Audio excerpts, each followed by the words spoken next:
there's a bit of an art to learning how to be together, really. Yeah. There really is. How to, and this is probably the most important conversation that needs to be had over and over and over again in community, in communion with cultivators of the human species. Because if you, as an individual, want to elevate the consciousness of our species, it's absolutely essential that we all overcome the ego, the sense of individual separateness. You have to rise above that. You have to go beyond it and then learn how to live without that isolating perspective, without following it, managing it correctly, overcoming its insecurities, addressing them, evolving in the right way. And we have to come together to do this because our future is together. Although a large element of society is isolating us all, putting us in little boxes, in little rooms, staring at a screen, working on our own in isolation, with no sense of nature around us, consumed by technology. That's where a lot of people are going. But actually, our true evolution is in coming together, the beings, the living beings, the real energy of life coming together at the same time awakening through multiple forms to itself.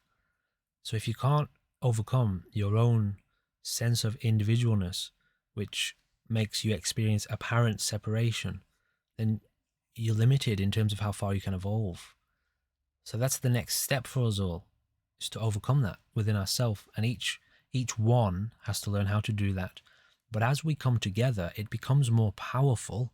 The process happens more quickly because we are cultivating in the same way on the same page. Mm-hmm. And it's I understand it's a very difficult thing to do because it's so tempting to try to take all of this stuff and run with it for yourself. Mm-hmm. You know, want to be a millionaire, want to travel the world, want to be a high flyer, want to take care of yourself.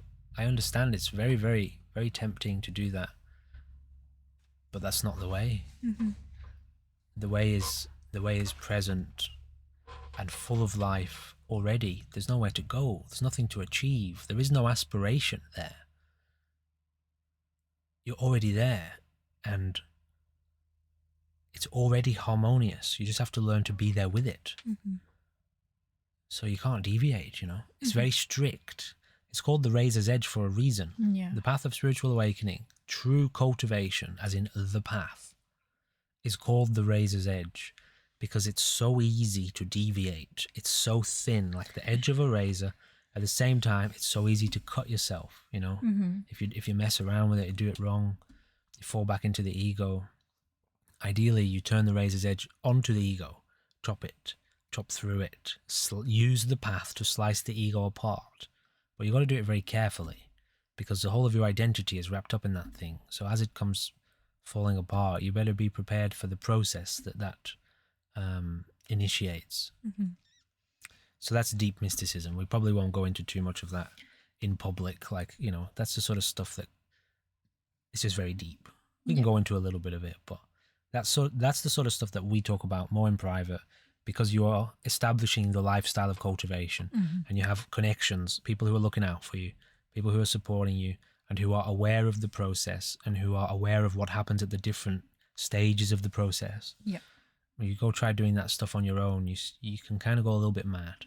Yeah, no, And then if you're going through the process of spiritual awakening and the only resources you have are people around you who aren't very deep or aren't very wise, who aren't very experienced in the process of spiritual awakening, a lot of the time they won't understand you. Mm-hmm. Now, if you're very strong, you'll still make it through that because you keep turning inward. You continue to cultivate your awakening inwardly.